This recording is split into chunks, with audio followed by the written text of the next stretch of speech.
And so what we are doing today is having this community conversation about where do we head from here.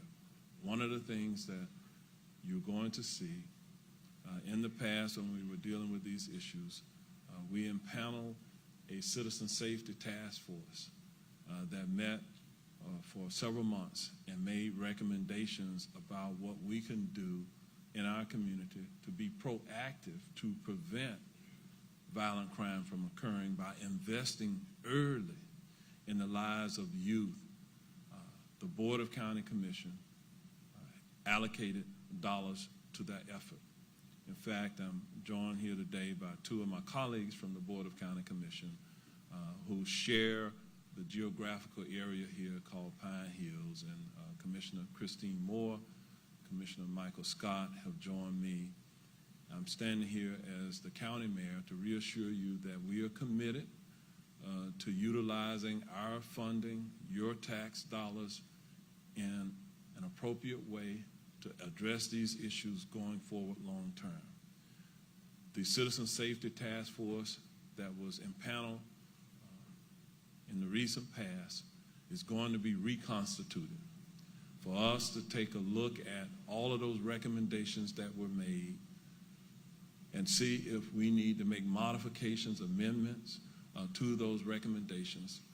But I do remind you that one of the recommendations was that as a community, we will increase our advocacy in Tallahassee before the state legislature to advocate for common sense types of gun laws.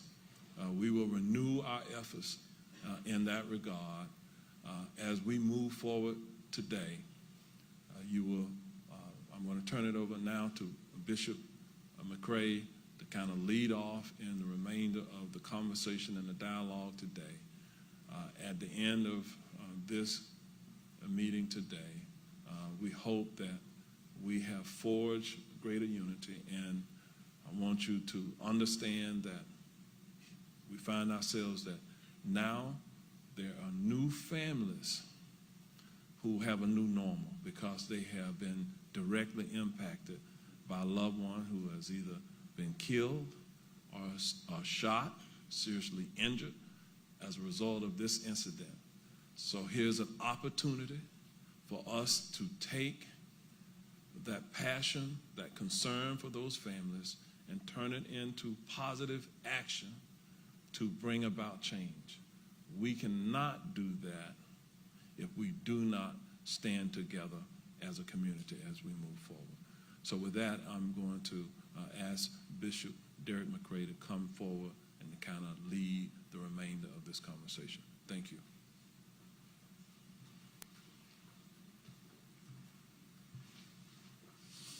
Thank you, Mayor Demings, and I've asked also the Vice President of the African American Council of Christian Clergy, Pastor Terrence Gray of the St. Mark AME Church, to accompany me as well today.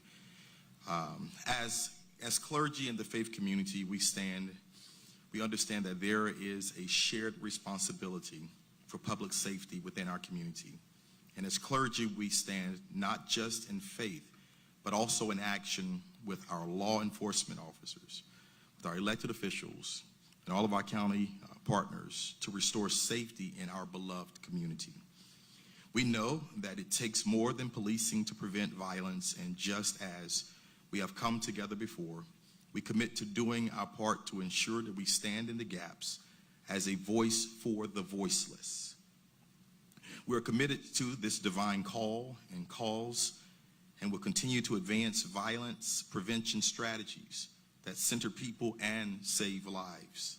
This morning we have met, and we are constantly working with national entities like Clergy for Safe Cities and others to help assess and reassess the efforts that have been made through the Mayor's Citizens Safety Task Force to ensure that we're doing all that we can to help end the gun violence within our communities.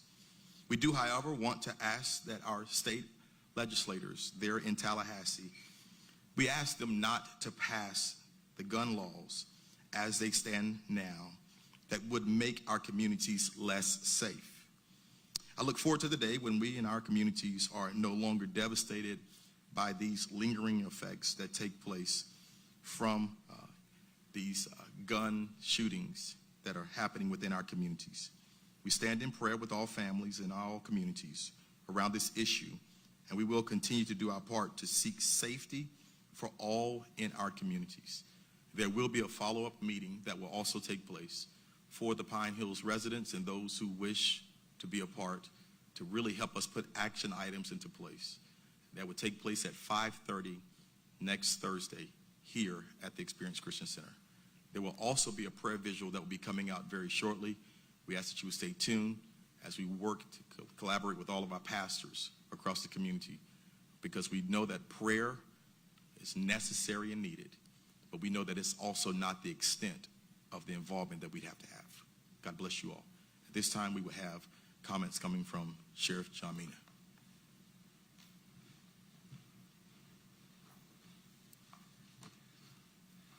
Thank you, Bishop. And before I start with my formal comments, I just want to, again, express my condolences to the victims and the families and all those, and to our community who also feels the effects of this gun violence. You know, bullets don't only kill victims, they rip apart entire families. And that's why it's important for us to come together. So I just want to kind of recap yesterday's events and give you all some updated information on this case. So again, the initial homicide happened at 11 a.m. yesterday on Hialeah Street. The victim is 38-year-old Nathacha Augustin, who happened to be in a car with a friend when she was shot by the suspect. Homicide detectives responded to the scene at 11 a.m., collected evidence, talked to witnesses, did interviews. They quickly identified Keith Moses as the suspect in that case. So they had cleared the scene. 5 hours later, right after 4 o'clock, 911 calls started coming in from that earlier homicide scene about the shooting that involved the two Spectrum News 13 journalists, reporter Dylan Lyons and videographer Jesse Walden.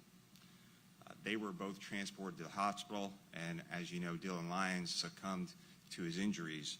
Jesse Walden remains in the hospital, but he is talking to our detectives and providing information. At the same time as that call, we received another 911 call about 2 more people shot on Harrington Street. The suspect had gone to a house on Harrington Street, entered the home for unknown reasons, and shot a mother and her 9-year-old daughter. So we are not naming the women at this time. They were transported to the hospital where, unfortunately and tragically, 9-year-old Tiana Major died from her injuries. Very quickly after the shooting, our deputies had received the information from witnesses about what the suspect was wearing. We located Mr. Moses and challenged him.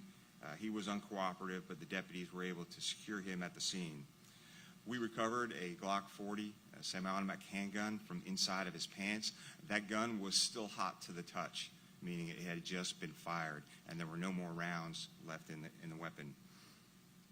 So numerous witnesses were located, interviewed.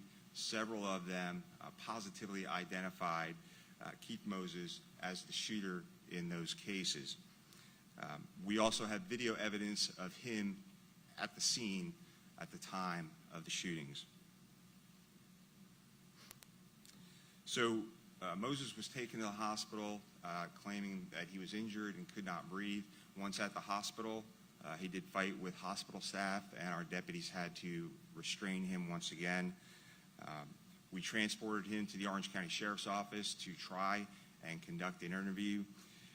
Moses pretended to be asleep and did not speak with our detectives, but at one point he began physically resisting our detectives and again had to be subdued there at the Sheriff's Office.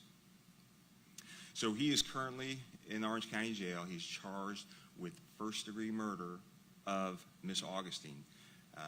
And so there are additional charges to file. I am 100% confident that we will charge him with homicide in the killing of Dylan Lyons, and also of the 9-year-old girl, Tiana Major, and numerous other charges. We're not looking for anyone else. He's our guy. He's the suspect. Obviously, we're still going to do ballistics testing on the firearm, but our detectives believe that was the firearm used in this case. So again, he does have a criminal history, many of the arrests stemming from when he was a juvenile, including possession of a firearm by a minor and robbery with a deadly weapon. I also want to acknowledge the brave WFTV news crew who was there, witnessed the shooting, and then rendered aid to the journalists until our deputies arrived.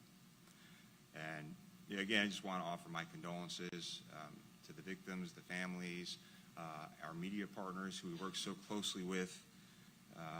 And we also will be releasing body cam footage of the arrest and takedown later today. And I'll come back up for questions when needed.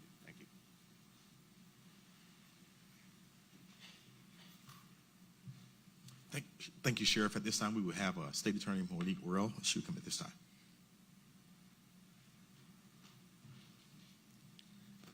Thank you, Bishop McCray. Good afternoon, everyone.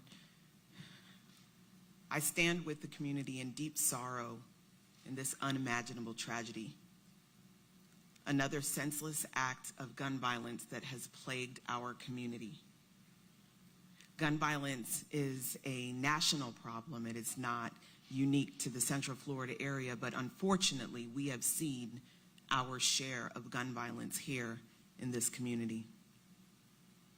I want to extend my deepest sympathies and sincere condolences to the families of the individuals who lost their lives yesterday as a result of this senseless tragedy. Our thoughts and prayers are with the victims' families and the surviving victims as we work together with the community to get past this horrific event. Since last night, my office has received several inquiries regarding the individual who is charged with these offenses. I want to respond to that now because there has been a lot of conversation about, well, why was he on the street?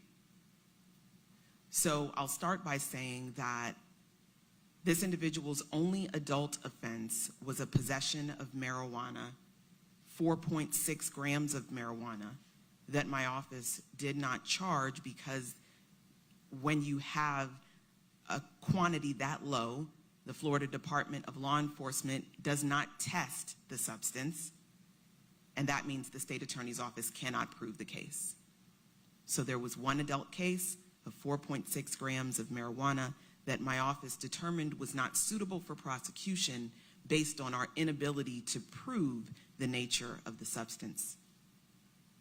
I'll go further to say that Florida law prohibits me from discussing the details of any juvenile disposition. So I am unable to discuss with you or confirm or deny the existence of any juvenile dispositions that happened regarding this individual. But I will say that juvenile dispositions are not qualified as convictions. So when we say an individual has a certain amount of juvenile arrests with no convictions, that statement is out of context because there is nowhere in the state of Florida when a child is arrested that the result of that arrest is a conviction. I also want to say that in this legislative session, I have proposed to our legislature that they change the rules regarding juvenile justice to extend the period of time that children can be held in juvenile programs. Under the current state of the law, jurisdiction is lost to the Department of Juvenile Justice when a child is sentenced. That means the court nor the state attorney's office has a say in what ultimately is the program or the length of time that a child is kept in a program. I have proposed to the legislature that jurisdiction remain with the court, and that we extend the time that children can be placed in programs when they commit violent offenses, as well as how long we can have jurisdiction over a child that has committed a violent offense. My office has also last year implemented a gun violence prevention task force where we meet bi-weekly with our law enforcement partners to identify the most violent individuals in our community so that we can work collaboratively to build strong cases against them. On March 20th, my office will be hosting a gun violence prevention summit in conjunction with our law enforcement and community partners to address this very issue. Finally, I want to say that by the time this situation reaches the state attorney's office, it is too late. The state attorney's office can only respond to hold violent offenders accountable, which we do.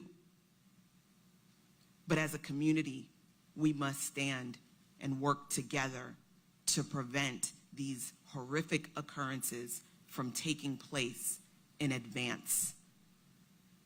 Again, my condolences to the Central Florida community at large, and to the friends, family, and loved ones of the individuals who are directly impacted by this terrible tragedy.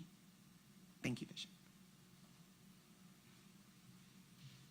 Thank you. At this time, we're going to prepare ourselves for our questions. I'm going to ask if our sheriff and our mayor would like to come back up, and we're going to give open room for media to ask questions to our sheriff, our mayor, also a state attorney. If you would like to come back up as well, you're welcome to join as well with us.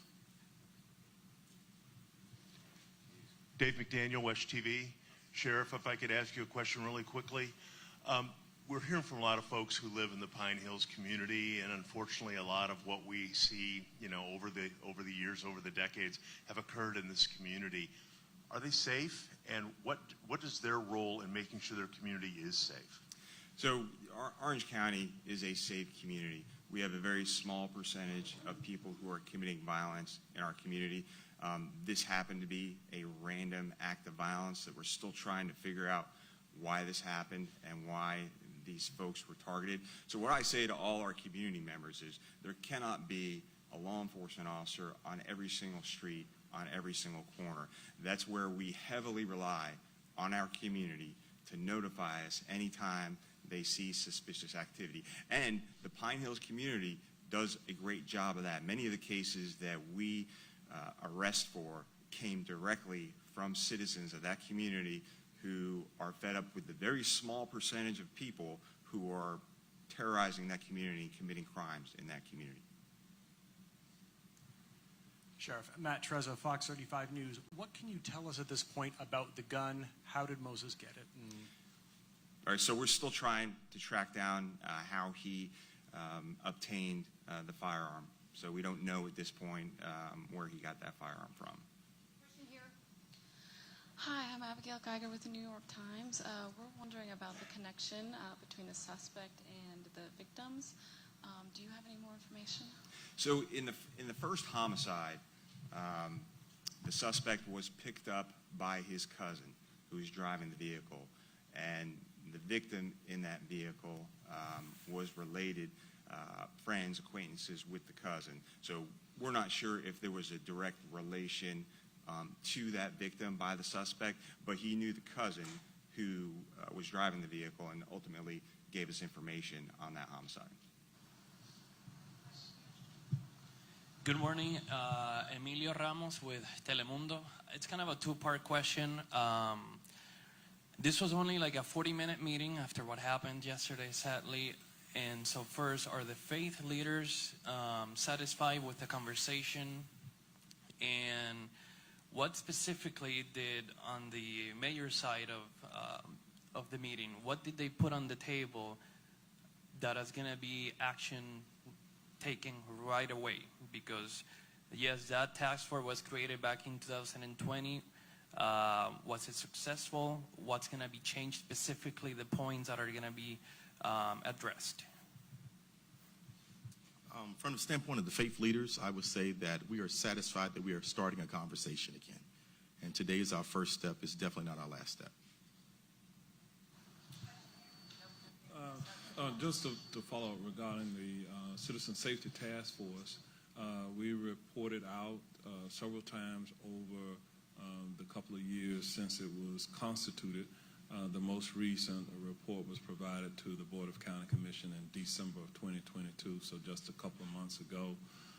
The implementation of the recommendations in some regard required the allocation of funding. We have been very proactive. The dollars have been put in place to work with community-based organizations, and there were certain metrics associated with those agreements, and so it's a work in progress, in other words. But this gives us the opportunity to do some follow-up, to go back and make certain that those recommendations that were made by our citizens are still relevant today. And again, if there's any opportunity to amend, to bring additional resources to address the current state of affairs within our community, we're willing to do that. So, work in progress. Thank you. Jeff Beal with WFTV had a question for the sheriff.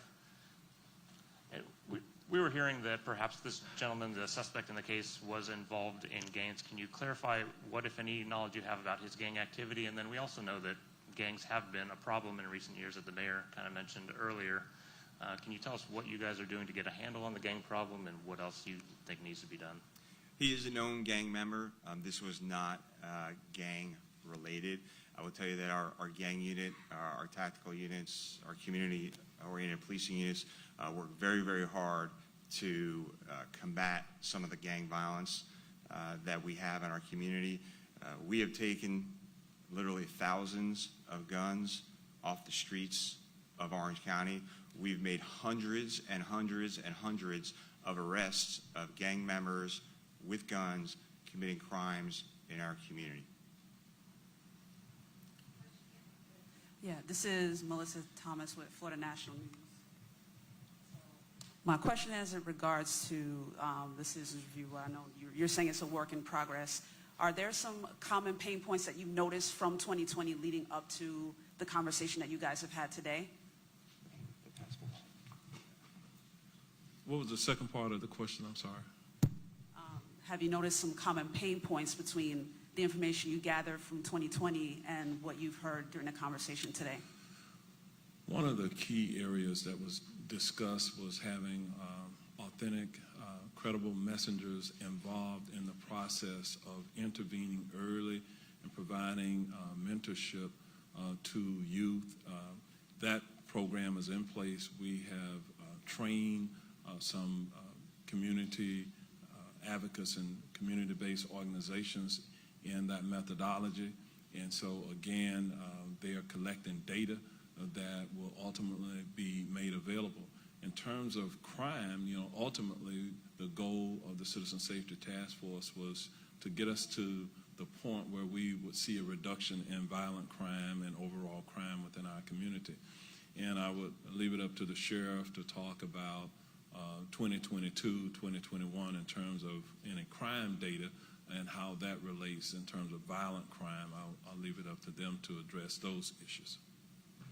Yeah, so as far as crime in Orange County, last year we did see an increase, but that was the numbers are kind of faulty because they were compared to the COVID years. So if you look back before COVID to now, we have a decrease in crime. And if you look back 5 years, we have a significant decrease in crime in Orange County. So there's less crime happening in Orange County than happened 5 years ago, despite the growth of Orange County. Hi, Sabrina Majori with WFTV. Reading the initial arrest report from the first shooting, it seems that the people he was with at the time indicated they had concerns that for his mental well-being. Is there any indication that this is at all related to mental health or that he may have been experiencing some crisis which led to this? Yeah, so in the initial arrest affidavit, he said he was feeling down. When deputies did take him down, they thought he might be under the influence of some type of drug, but none of that has been confirmed. They said his eyes were dilated, and just you'll see the body cam video later, the way he was acting. But I will say that does not excuse the killing of members of our community. Nick with Channel 9 as well. This is a question for Prosecutor Worrell. Can you speak to the flaws in the current system with the risk assessment forms that are used and how they might pertain to gang activity in our youth community, and how your proposals would address those flaws? So I can't speak to the flaws with regards to risk assessment, and I can tell you that the proposals that I've made don't address risk assessment at all.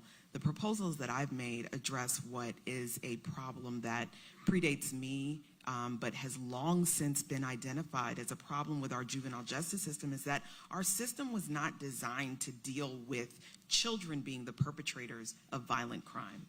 So it is based solely on rehabilitation. And while I believe that rehabilitation is a goal for our children, when you have children who commit violent crime, we have to put programs in place that are going to reduce the likelihood of recidivism. And currently, our system isn't geared towards that. Currently, for our max risk programs, you're looking at a term of 18 to 36 months in a max risk program. That is the worst possible punishment in our juvenile system. But that doesn't match individuals who are involved in gun violence. So we need to do something to change that. On the other hand, we have the adult system that is also not adequately equipped to deal with children. We're all familiar with cases in our community involving 10-year-olds, 11-year-olds, and 13-year-olds who are charged with violent crimes. So the adult system is not the answer to that. The answer is that we have to work to change the jurisdiction of our juvenile system so that we can extend the time and the purpose and increase the intensity of the programming so that we can truly make a difference in the lives of these young people.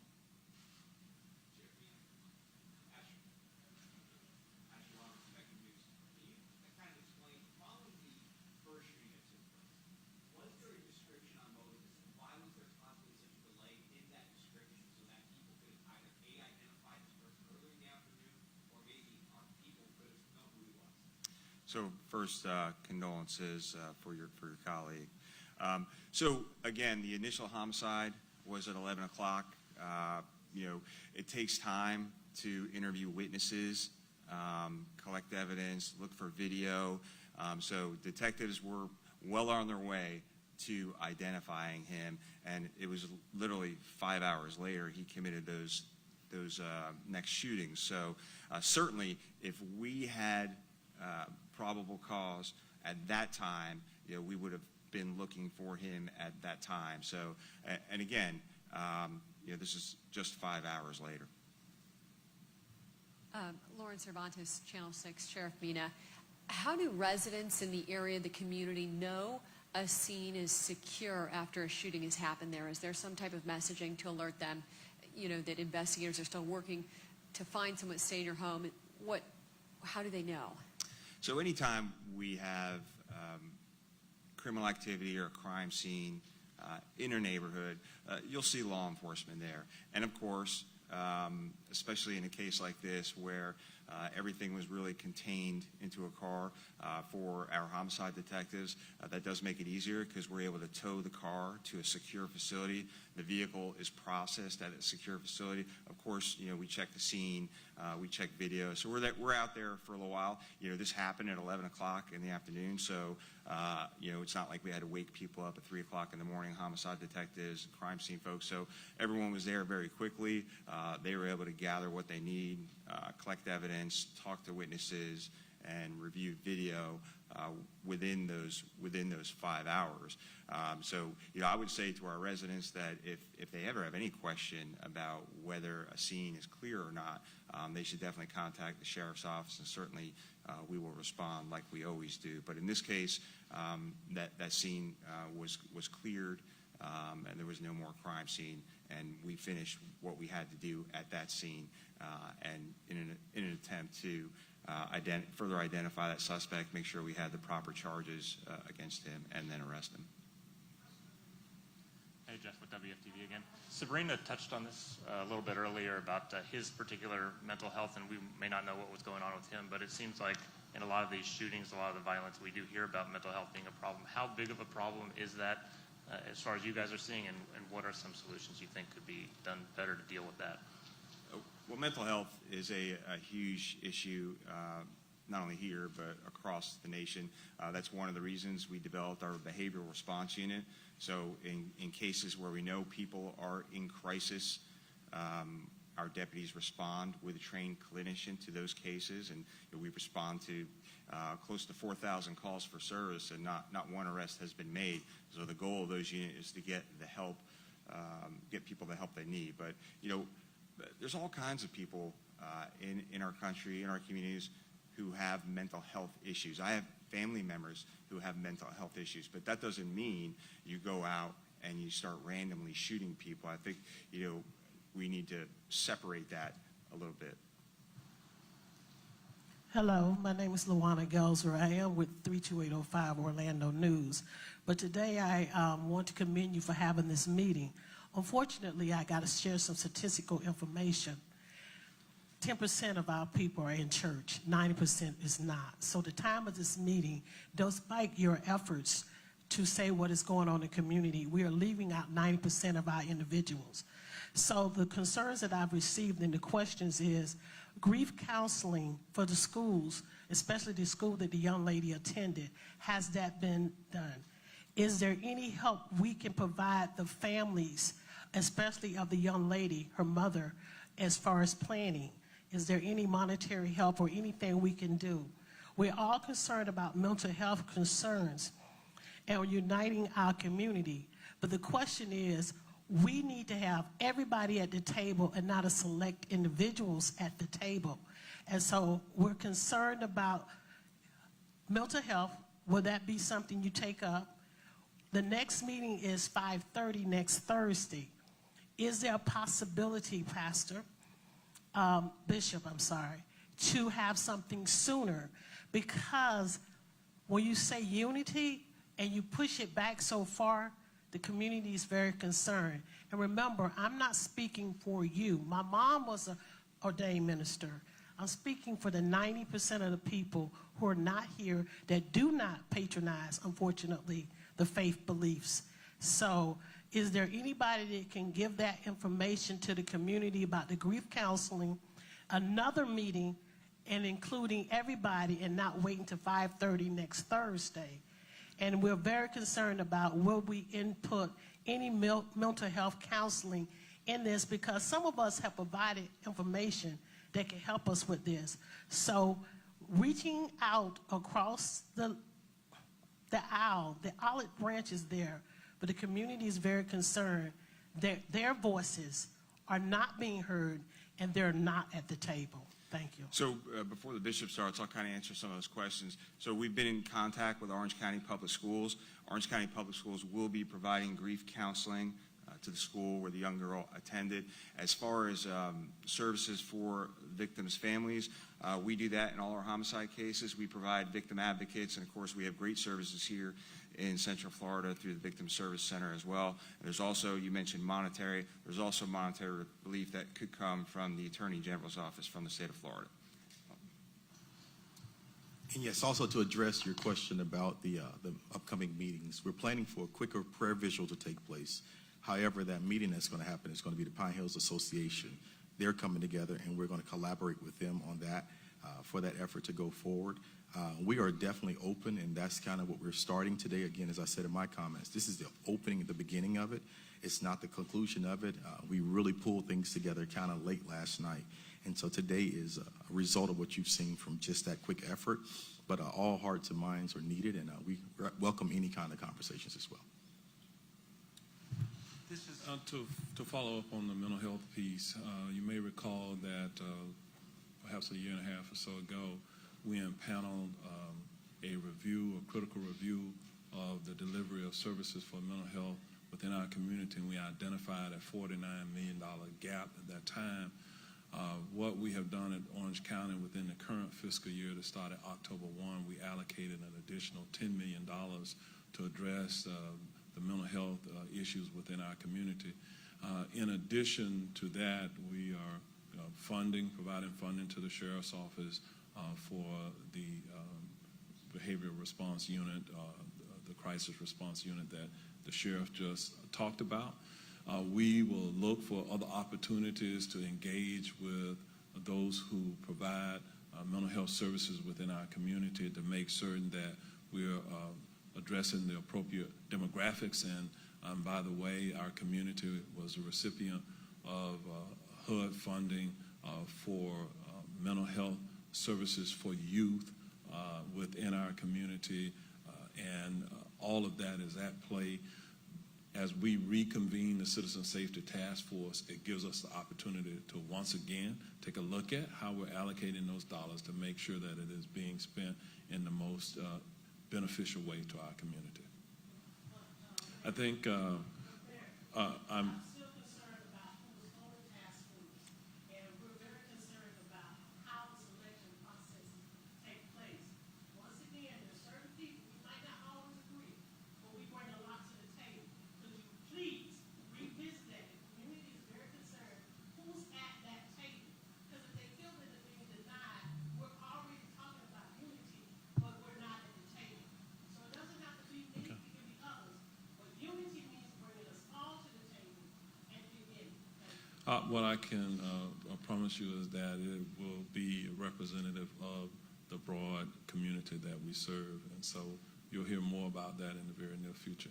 I think we have time for one additional question at this time, and then we'll wrap up. There may be individuals who are here who may be available for the one-on-ones, but I think the mic is over here with Mr. Hudak. Well, I appreciate everything, Dave. Yes. Thank you, first of all, for having availability for all of you. This is actually for Sheriff Mina, if I can. You said during your opening remarks, talked about random. Was it random? Was there a motive? Why did you return? Have you figured that out? And anything else, any other details you can give us about the thought process there? Yeah, it's all great questions. Because Moses is not speaking to us, we're unable to determine a motive at this time. It is unclear why he shot the first victim. It's unclear why he targeted those folks in the news media, and it's unclear why he shot a 9-year-old and her mother, all in that same area. I will tell you that the news vehicle, I saw it, didn't have any really markings that stood out, and I know that the suspect had passed by another news vehicle as well. So yeah, it's one of the questions that we would really like to answer for our community. You know, why did he do this?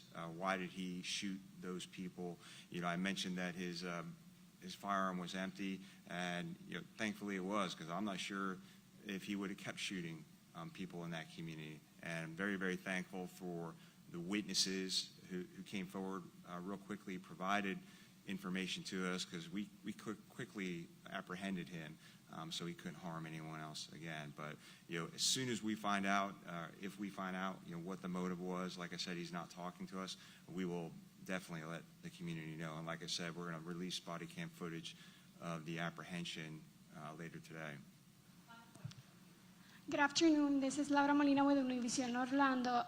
There was a first victim identified as Red Nelson, but now she was identified as Natasha Agustin. Can you clarify who this Red Nelson person is?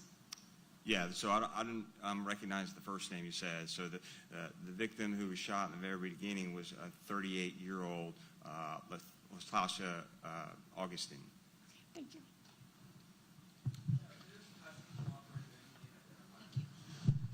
That's correct. We did get cooperation from the driver of that vehicle, who turned out to be his cousin. Okay, let me just say, we're going to conclude this portion of it today. Let me just say thank you to Bishop Derek McCrae and the Experienced Christian Center and the African American Council of Christian Clergy for being here to host this event. We will transition into one-on-ones for those who want to participate in that. All of us offer condolences to the families and to our entire community that has been impacted by the events within the last 24 hours or so. But the goal here is to translate any anger, if there is any, or any concern into action afterwards that will propel us to hopefully come up with some meaningful solutions to reducing gun violence and violent crime within our community. That takes all of us working together. So thank you all for being here today, and we'll transition to the one-on-one.